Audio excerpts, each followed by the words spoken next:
Salut à toutes, salut à tous, ici Guillaume Laurin sur les ondes de Choc FM 105.1. Aujourd'hui on parle musique et j'ai le grand plaisir et l'honneur de recevoir ici en studio une star qui nous vient de Belgique. Il s'agit de Loïc Notet, chanteur-compositeur, dans le cadre de la Canadian Music Week qui se tient donc du 6 au 12 mai ici à Toronto avec une foultitude d'artistes et notamment d'artistes francophones de talent. Tous, il est vrai, ne chantent pas forcément français, c'est je crois ton cas Loïc, mais ça ne reste pas moins des belles découvertes et donc Loïc pose ses valises pour une soirée exceptionnelle ce soir au Great Hall. Salut Loïc, ça va? Bonjour, ouais ça va, ouais. Alors ça fait plaisir de te recevoir ici, c'est ta première fois au Canada je crois. Ouais, c'est ça, toute première fois, ouais. Alors premières impressions, ça va? Des paysans? Ouais. Non, bah oui, bien, mis à part le décalage horaire, tout va bien. Ouais. Loïc, je le disais, donc tu as été découvert, entre guillemets, tu es un artiste, j'allais dire, qui travaille depuis très longtemps, à la fois dans la danse et dans la chanson. C'est une passion, on peut dire, depuis l'enfance, ça? Ouais, la danse, ça a toujours été mon premier amour, quoi. Ouais. Et après, la musique, c'est venu un peu comme une évidence, plutôt vers la fin de mon adolescence, quoi. Ouais. Et tu as donc commencé avec cette saison de The Voice en Belgique en 2014. Et puis après, ça s'est enchaîné très vite à un concours de l'Eurovision 2015 avec une de tes compos, c'est ça? C'est ça, oui, tout à fait, ouais. Ouais. Et tu as fait un beau score, là, tu as terminé à 4e place. Exact, ouais. Alors, il faut quand même dire que tu es tout jeune, tu as c'est vrai, ouais. Une carrière qui débute finalement, mais qui va très vite. Et puis, les albums, Selfocracy et récemment On Fire, superbe single. Merci beaucoup. Qui donne le frisson, vraiment. Ma première question, c'est de savoir qu'est-ce qui t'inspire, comment est-ce que tu puises ton inspiration pour écrire. Est-ce qu'on voit dans les clips le lien entre la danse et la chanson et la voix. Et j'ai envie de savoir ce qui pour toi est la source d'inspiration première. Étrangement, c'est les films, en fait. Ah ouais, le cinéma. Qui m'inspire le plus, ouais. Je suis un énorme fan de films d'horreur, déjà, de base. Ah ouais? Ouais, rien à voir. J'adore Conjuring, Insidious, Annabelle. Enfin, voilà, je dors avec Annabelle aussi dans ma chambre. Je l'ai achetée, je dors avec elle. Enfin, c'est vraiment un univers que j'aime énormément. Et t'arrives à dormir. Et j'arrive à dormir très, très bien. Mieux qu'ici, vu que là, j'ai 4 heures de sommeil dans les pattes avec l'arrivée d'hier et tout. Mais non, franchement, j'aurais peut-être dû la prendre avec moi. Peut-être qu'elle m'aurait un petit peu assommée, je sais pas. Donc voilà, après voilà, je regarde pas que des films d'horreur, j'adore plein de films, j'adore Harry Potter, j'adore les Disney, j'aime tout en soi. Mais c'est vrai que les films d'horreur, ça restera mon péché mignon et c'est de là que je tire beaucoup d'inspiration. Je coupe le son en fait du film et je regarde juste le film sans son. Et j'entends des mélodies dans ma tête. En fait, c'est comme si les personnages me parlaient. C'est une façon un peu bizarre. J'ai l'impression d'être un peu un dingue. Je sais pas que je l'explique. mais c'est vraiment comme ça que je fais, quoi. Je m'assieds devant la télé sans le son et je me nourris des images, quoi. Ouais. Alors, j'ai lu quelque part que tu es un grand fan de Michael Jackson, à la fois pour l'aspect danse et l'aspect chant. J'imagine que ça fait sens. Est-ce que tu as quelques influences comme ça que tu veux nous citer pour arriver à situer un petit peu ton univers musical? Alors j'aime beaucoup, j'ai beaucoup, les artistes actuels en soi, dans la pop en général. Ouais. Après j'ai des coups de cœur pour Imagine Dragons. Ouais. J'aime bien Sia, j'aime bien Florence and the Machine, j'aime bien Lana Del Rey. Plutôt des artistes anglo-saxons. Ouais, c'est ça, voilà. Malheureusement, j'ai jamais vraiment eu de toute ma vie, j'ai jamais eu un coup de cœur pour un artiste francophone, même si voilà, je ne dis pas du tout qu'il y a pas des artistes francophones talentueux ou même doués. Enfin, si je pense à Jacques Brel par exemple. Ouais, c'est ça, c'est ce que j'allais dire. Du côté du plat pays, il y a quand même des pointures. Et puis, c'est un énorme auteur-interprète, c'est sûr. Voilà. Mais après, ça me touche pas, quoi. Voilà, c'est vraiment pas. Moi, depuis que je suis petite, l'anglais, ça a toujours été une langue qui me fascinait, quoi. Et même si ça devient une langue finalement hyper commune, parce que le monde entier connaît l'anglais, vu que les Américains sont partout, enfin évidemment, ils influencent un peu le monde. Moi, j'arrive pas à me lasser de cette langue et à me... Parce que quand on regarde toujours le même film, ou, enfin, je sais pas, parfois on a un sentiment de lassitude, comme ça.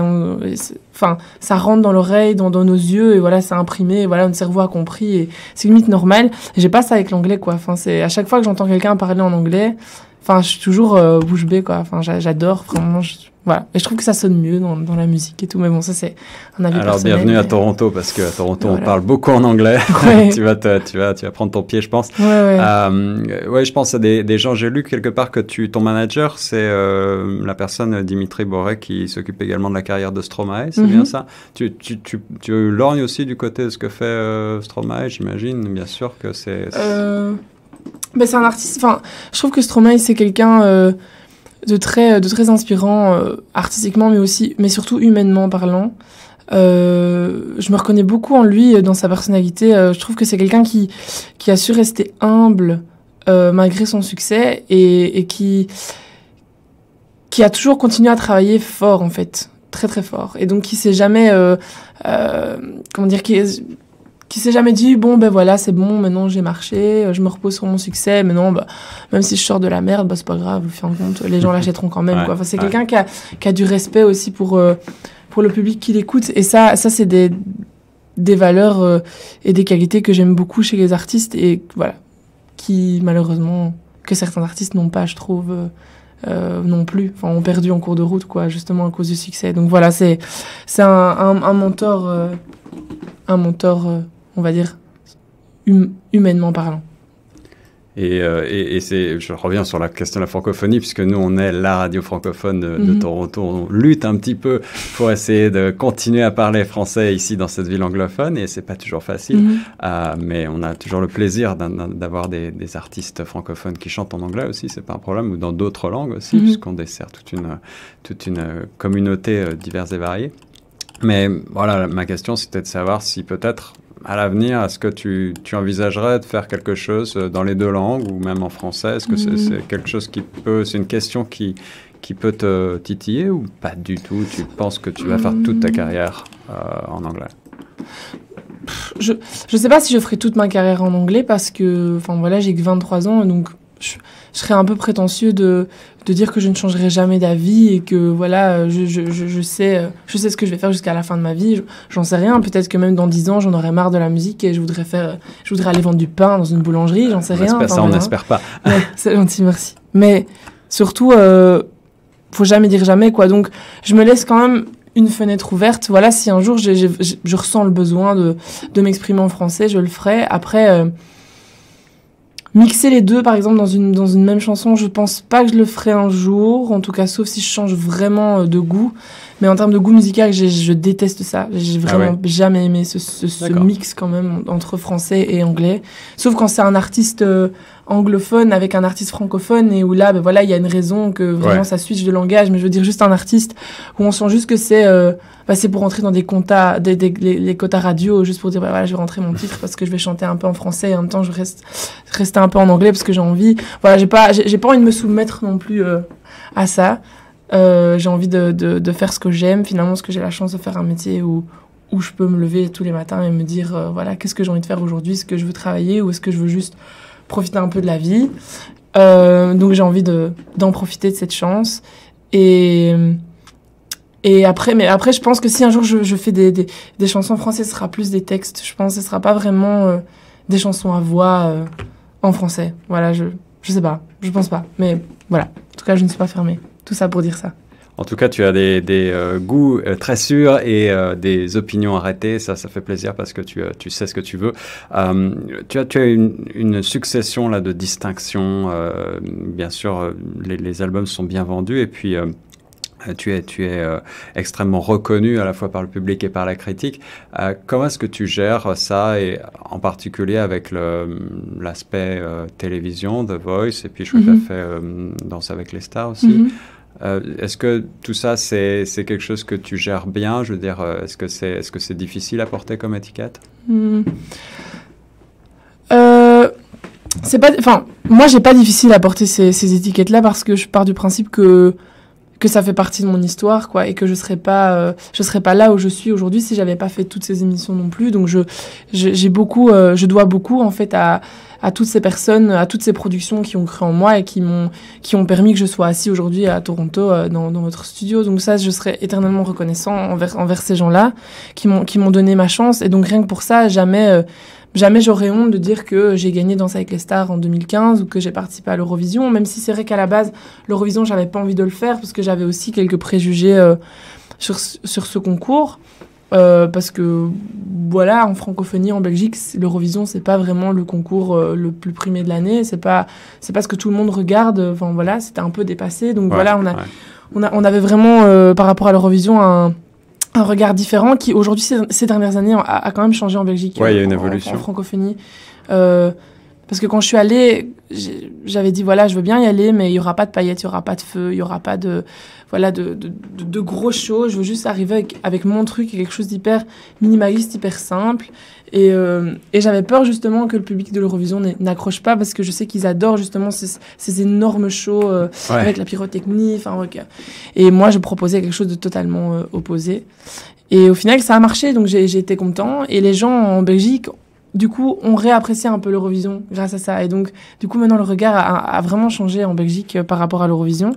Et donc ça, c'est chouette parce que c'était déjà une belle victoire. Et donc, rien que pour ça, jamais je pourrais dire que je suis gênée d'avoir fait l'Eurovision. Soit ça fait partie de mon histoire, quoi. Donc voilà. Après, malheureusement, tous les médias pensent pas comme ça. Et il y a des médias qui justement sont arrêtés sur certaines idées un peu fausses, quoi. Parce que j'ai fait Danse avec les stars, qui est par exemple un programme qui disent très populaire, ils en déduisent tout simplement que j'ai même pas droit, je sais pas moi, à avoir une interview avec eux ou aller sur leur plateau parce qu'ils estiment que vu que j'ai fait un truc très très très populaire, mon projet en lui-même sera très très très populaire aussi et ne vaudra même pas la peine d'être entendu, quoi. Ça je trouve ça dommage parce que voilà, mine de rien, qu'on vienne d'un programme populaire ou pas, c'est pas grave. L'important c'est ce que l'artiste fait, ce qu'il produit, quoi. Donc et puis au final, moi, j'ai jamais vraiment compris aussi ces artistes qui étaient gênés de dire qu'ils faisaient de la musique populaire ou parce qu'au final, on fait de la musique pour plaire au plus grand nombre aussi. Donc et ça c'est la popularité en soi. Ouais. Donc voilà, mais bon, tant pis. Hein, je laisse ces personnes-là loin de moi et je fais ma vie de mon côté. Et c'est très bien comme ça. Si on revient un petit peu en arrière, Loïc, tu nais à Charleroi, en Belgique. Est-ce que tu es dans un environnement musical, j'allais dire? Est-ce que tes parents, est-ce que ton entourage... Non, pas du tout. Non. Alors, d'où te vient ce goût et de la danse encore? Je sais pas. Je sais pas parce que dans ma famille, j'ai déjà posé la question, j'ai déjà demandé s'il y avait des artistes dans ma famille. Alors, si on cherche vraiment très très loin... Il y a des petits cousins qui font de la danse ou qui sont devenus profs de danse, ou voilà. Mais c'est vrai que dans mes ancêtres proches, donc arrière-grands-parents ou même grands-parents tout court, il n'y a pas d'artistes à l'horizon, quoi. Ou même mes parents aussi ne sont pas artistes du tout. Donc c'est vrai que je me suis quand même posé cette question parce qu'on se sent un peu comme un ovni. Parce qu'on aime des choses qui sont très imaginaire. On est constamment dans un monde limite de petits lapins et je sais pas moi, et de magie, alors que mes parents sont des gens très terre à terre, quoi. Ils sont pas du tout fantaisistes ou autre chose. Enfin, ils sont vraiment métro, boulot, dodo, et voilà. Et c'est pas du tout la vie que je veux, par exemple. Donc il y a eu très vite un décalage à la maison où je comprenais pas trop ce style de vie que je ne voulais pas. Et ne fût-ce qu'ici, par exemple, on est rentré, on voit dans le lycée, par exemple. Moi, c'était mon rêve d'aller dans un enseignement comme je pouvais voir sur Nickelodeon quand je les voyais aller à l'école dans des séries américaines. Ils avaient les casiers, ils avaient les trucs. Ça, c'était vraiment une vie dont je rêvais, dont j'avais vraiment envie. Et qui, pour mes parents, par exemple... Là, ça n'a rien à voir avec le côté artistique, mais c'est juste pour montrer vraiment que mes parents et moi, à un moment donné, on était totalement sur deux planètes opposées, quoi. Voilà. Et pour continuer justement sur, tu as dit, je me sens comme un ovni parfois. On retrouve ce type de sensation dans tes paroles d'ailleurs, sur On Fire par exemple. Je crois que c'est un peu l'idée de ne pas être véritablement la personne qui fit in, quoi. Est-ce que c'est une force pour toi justement, d'être un peu, de te sentir différent? Je pense que c'est une force si on accepte d'être différent. Là, ça devient une force. Mais je pense que si on se pose trop de questions sur qui on est et sur les raisons pour lesquelles on est qui on est, ou on ressemble à ce qu'on ressemble, je pense que là, on n'est pas heureux, et donc du coup, on prend pas la différence comme une force, mais plutôt comme une faiblesse, quoi. Donc moi j'ai longtemps j'ai pas accepté ma voix pendant longtemps, et puis après voilà, maintenant ça va, je me suis réconciliée avec elle, hein, depuis que je chante, depuis que j'ai trouvé une utilité en fait, depuis que j'ai transformé en force, j'accepte d'avoir cette voix là, parce que voilà, n'importe qui dira que j'ai une voix de fille ou quoi que ce soit, ben je dirais oui, mais grâce à elle j'ai un titre aujourd'hui à 50 millions de vues sur YouTube, quoi. Donc je m'en fous. Enfin voilà, tu pourras dire tout ce que tu veux, tu pourras pas m'atteindre, voilà. 50 millions de vues sur YouTube, un disque d'or quand même sur Selfocracy en 2018, pas mal de succès, hein, et ce que je vois, c'est que tu parlais tout à l'heure de ton univers en s'inspirant du cinéma. Tu as travaillé sur le film Retour de Mary Poppins, c'est ça? Ouais, c'est ça. Ouais. Est-ce que tu as envie de poursuivre dans cette veine-là? Est-ce que tu as envie peut-être d'aller même un peu plus loin, puisque tu es aussi danseur? Est-ce que tu te verrais derrière la caméra, peut-être? Derrière la caméra, c'est vrai que j'aimerais beaucoup un jour l'être, pas tout seul après, voilà, parce que je manque cruellement d'expérience allez, je veux dire, je m'y connais vraiment pas assez que pour pouvoir prendre une caméra tout seul et dire voilà, on va faire ça comme ça comme ça. Mais par contre, c'est vrai que ce qui me plaît vraiment derrière la caméra, c'est la photo, en fait. J'aime bien quand je vais trouver des vêtements ou que je les fais concevoir dans un atelier à Bruxelles, et qu'après je les vois à la caméra. C'est vrai que je prends beaucoup de plaisir à voir la photo, enfin ce que le réalisateur choisit, et donc ça, le mouvement des cheveux, s'il y a une fille dans l'écran, le mouvement de ses cheveux, le mouvement de sa respiration, si je sais pas moi, si elle a un bustier et qu'on voit on voit ça, juste le mouvement de sa poitrine qui gonfle par exemple avec la respiration, enfin voilà, ça peut apparaître un peu bizarre pour les gens qui vont écouter, mais je veux dire tout ça pour moi c'est des images qui me, enfin ouais, je sais pas, j'apprécie énormément, et j'apprécie plus quand c'est les autres, quand c'est moi qui est derrière la caméra, en fait, enfin quand je suis moi dans l'image, en fait. Et pour la conception de clips, par exemple, comme le clip On Fire, est-ce que tu as eu ton mot à dire? Est-ce que tu es allé voir le réalisateur? Est-ce que tu as dit, voilà, j'aimerais faire ça, j'aimerais tel plan alors, je vais pas...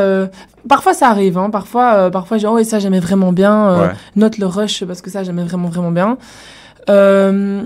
Et ça m'est déjà arrivé aussi d'aller en montage, aussi, directement, avec les équipes, déjà pour une question de temps, parce que comme je sais exactement ce que je veux, et parfois ça va beaucoup plus vite si je suis à côté et que je dis ok, ça comme ça, ça comme ça, ça comme ça.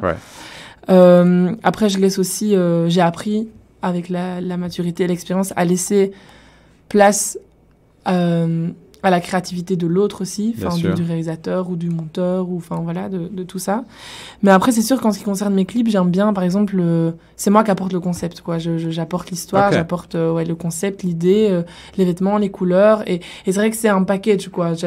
J'arrive pas juste avec la chanson près d'un réalisateur et je lui dis pas, voilà, maintenant tu l'interprètes comme tu veux. Voilà, chaque chanson a une histoire pour moi, donc je veux creuser dans mon univers moi-même au maximum, et donc c'est un peu la contrainte quand on travaille avec moi, c'est que je laisse un peu de place à la création, mais finalement, le plus gros de la création a déjà été fait parce que je le fais inconsciemment, je le fais tout seul et je tiens à mes idées, quoi. Donc voilà.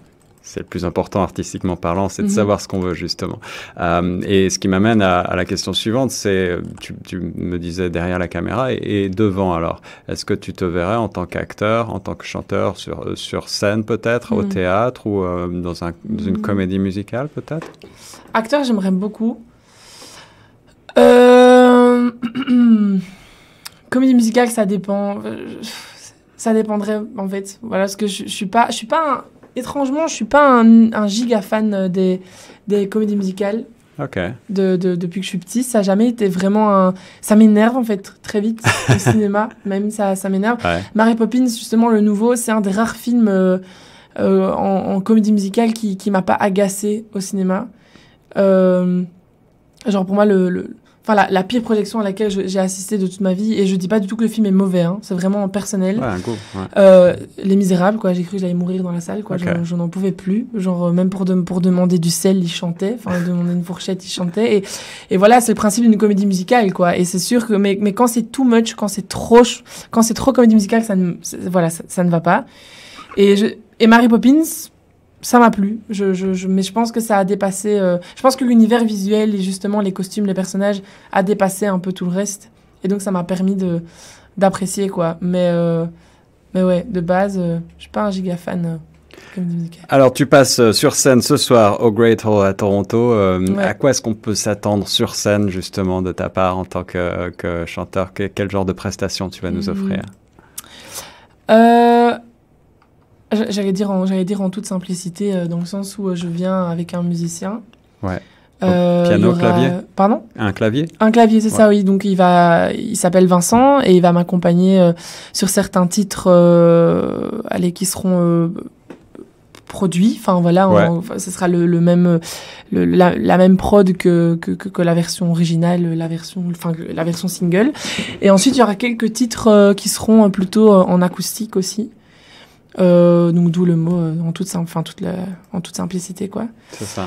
Et voilà, on vient à deux, on vient sur la scène et juste pour passer un bon moment et voir un petit peu comment ça se passe en fait. Et vous faire connaître donc à Toronto, ça va être un grand plaisir de vous voir sur scène. Loïc Notet, c'est un grand plaisir aussi de t'avoir ici en studio. Est-ce que tu as un mot de la fin pour les auditeurs de Choc FM? Est-ce que tu veux faire passer un message à Toronto? Qu'est-ce que je pourrais dire? Déjà bonjour. Ça, c'est sûr. Enfin, redire bonjour à toutes les personnes, personnellement, toutes les personnes qui ont écouté cette interview. Remercier, peut-être qu'il y a des gens qui me connaissent aussi, dont ceux qui écoutent, donc les remercier pour le soutien aussi, s'ils me soutiennent et s'ils aiment bien ce que je fais, évidemment. Et ensuite, et pour ceux qui ne me connaissent pas, voilà, j'espère que l'interview aura plu et que ma voix ne les aura pas trop agacés, justement. Voilà. Au contraire, venez découvrir Loïc Notet, c'est un véritable talent. Allez voir un peu ce qu'il fait sur YouTube, partout où vous trouvez de la musique. Ça donne le frisson, vraiment, cette voix. Une voix superbe. Au Great Hall, ce soir à Toronto, donc dans le cadre de la Canadian Music Week. C'était Loïc Notet sur Choc FM. Un grand merci, Loïc. Merci à vous.